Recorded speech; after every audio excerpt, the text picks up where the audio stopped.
I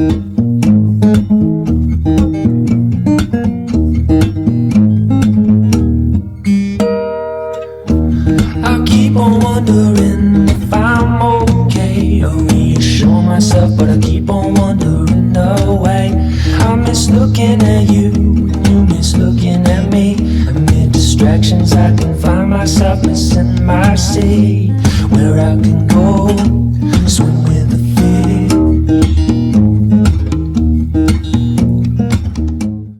On this episode, we arrive in Key West after 7 long days at sea.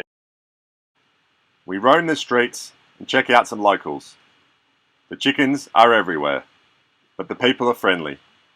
Joined by 46 bridges to the mainland, Key West is an incredible place to visit. Time to get some jobs done. Let's head to the laundry and do some washing. So we were just doing our laundry and Brad decided to come on over, and unfortunately we hogged all the machines, and he invited us over to his beautiful Lagoon 42. Gotta kill the time while their laundry's tumbling. They snaked my washer. We snaked him on it. Freaking Aussies. And we're checking out his boat. It's in the AM, and he kindly invited us over for a cold brew. And we're pretty happy about that because it's been a long 7 days. The Lagoon 42, she's called Aria. Fully optioned. New tramps, beautiful lounge, 7-foot headroom. Get on over to Key West and check it out. Link in the bio. What happened on that? Did you upgrade your boat? Yeah, we just Swapped it. swap it. So we are pretty happy with that. It's a very good day for us. We start. Cruising the Key West. $70 an hour gets you the entire boat, and it's BYO. So Captain Brad here on his charter boat decided to catch up with us in the laundry and invite us out on his lagoon. And he's just giving us the lowdown that this little private island here, Oprah Winfrey has a holiday house, and she may be in residence at this moment. Certainly get used to this.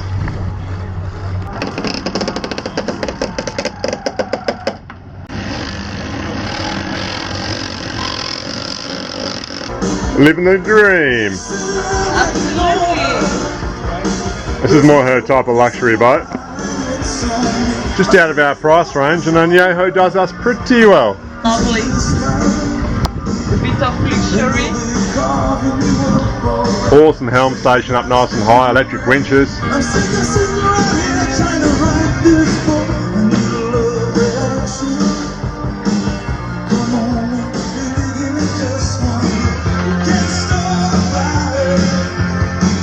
The best bit.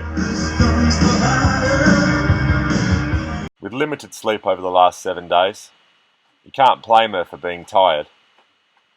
We'd only been in the marina for 2 hours when Brad invited us out in his lagoon.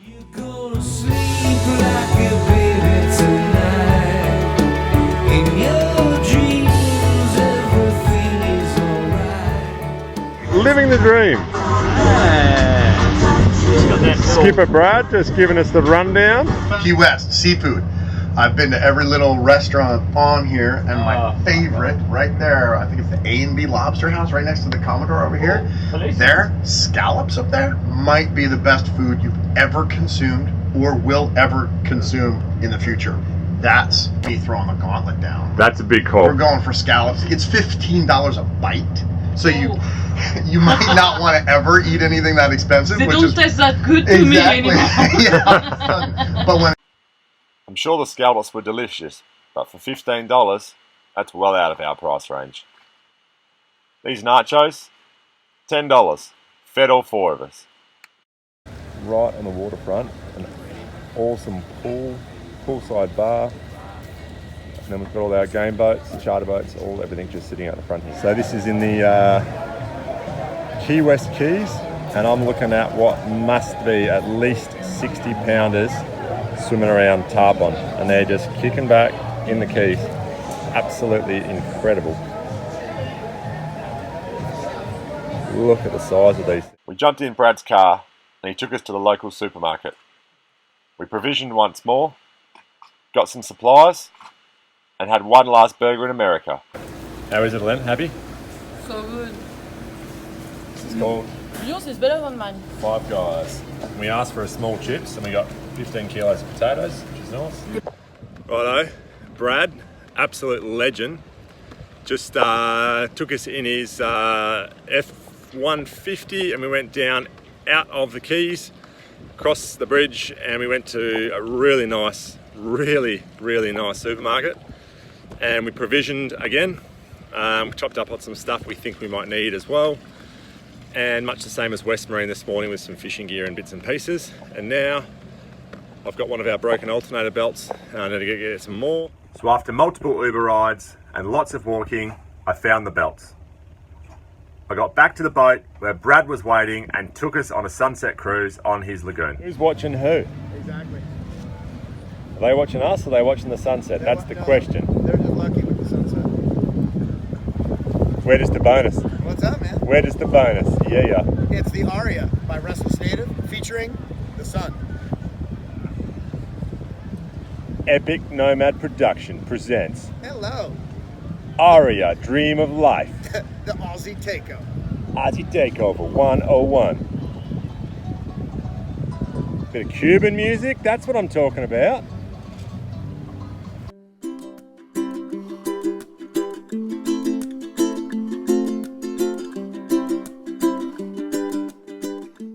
And the sun sets down and everyone is out to party. Completely different world. On our way to the custom to check out of the country. So we see what happened because we are the 25th of September and our visa ending in the 25th of September. I guess we made it like just on time. After clearing out of customs, we were escorted across to get the boat cleared out of the US, ready for its passage across to the Bahamas. It's the square where they traded the slaves. So imagine a couple of thousand Africans in chains, and they're looking at their teeth and their physical condition, and they're buying and selling them.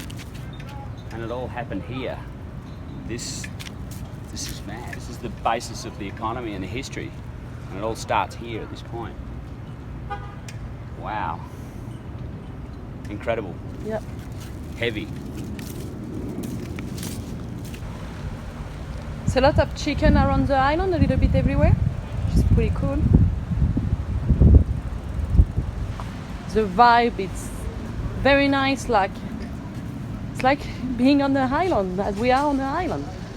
And it's very relaxed. So just exiting the second clearance house. We've been put on a mission. So basically the plan is you go to the customs office, they check your passports, find out who you are, and then they send you down the street. I don't know, it's probably a 10-minute walk, and you get cleared out of the country. And once you're cleared out of the country, then you take your paperwork back to the customs office and they stamp it and say on your way. And that's all part of the journey of how it happens.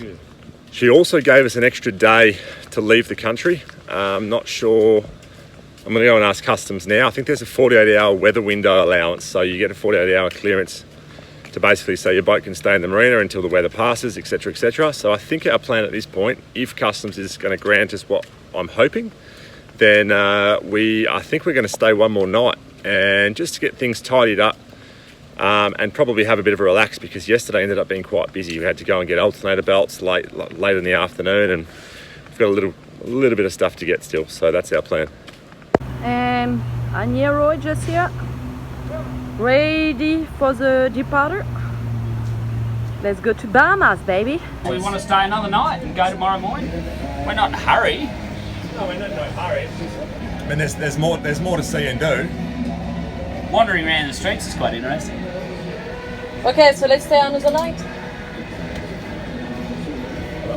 We discussed it with the crew and decided we could stay an extra day. Our new friend Brad Barker invited us over on his catamaran in the marina. Got some chicken on the grill, made a salad, and we're just sitting here in the back of this Lagoon 42, enjoying a nice bit of luxury while we've got it. Before departing for the Bahamas tomorrow. So we're down here at Key West watching the sunset before we drive out on Añejo. A little bit of a market atmosphere, but it's the off season, so there's not a lot going on. There's sunset happening here in the background, and we're just going to find Brad and Alem. And there's a bit of food, there's a bit of stuff to see. It's not too bad, bit of a cool atmosphere.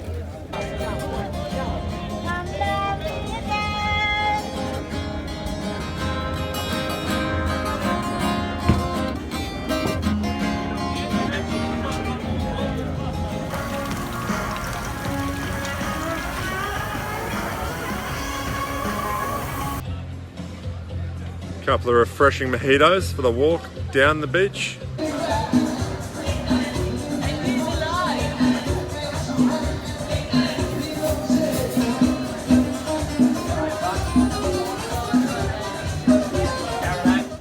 The legend himself, Good luck, you guys. Mr. Chris Rock. Oh no, sorry. Yeah, we're awfully confused.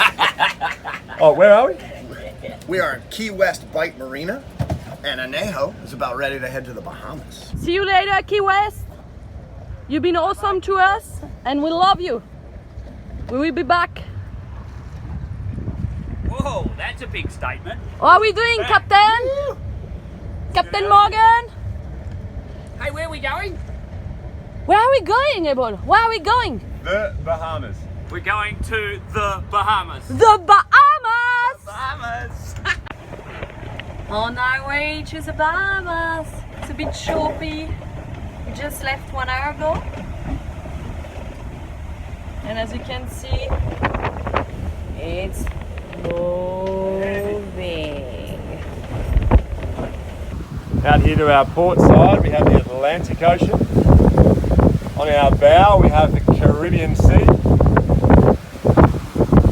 And on our stern, we have the Gulf of Mexico. And we are right in the middle. We left Key West this morning, got up early, cruised out for about 4 hours, and then we found a little tiny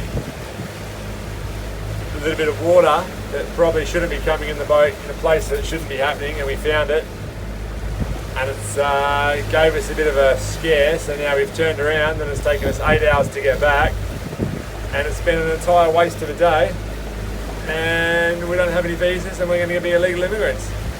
Yoo-hoo! I just went on the roof to get phone reception to call the US Border Protection, and they answered the phone and they recognised that I was the Australian guy on the other end, and I said we were having some issues and we wanted to go back and use the port for safe passage and whatnot, and they said, oh, you'll be right, no dramas, just come in and fix what you got to fix, and if you're going to come to shore and be there for a while, then just come to the office, we'll make you a new form and you'll be no dramas. So we thought that was pretty funny. So no dramas, we're going back, they're happy for us to fix what we got to fix, and Awesome. we'll get it done. After an 8-hour steam back into Key West, we dropped the anchor and got a good night's sleep. We attacked our problem first thing in the morning by heading to the local hardware store for some supplies. Join us next week, where we try to go to the Bahamas again and get to the bottom of our problem. Big thanks to all our YouTube subscribers, Instagram followers, and of course our patrons. We cannot thank you enough. If you too would like to support us, head over to patreon.com and search Taking the Chance.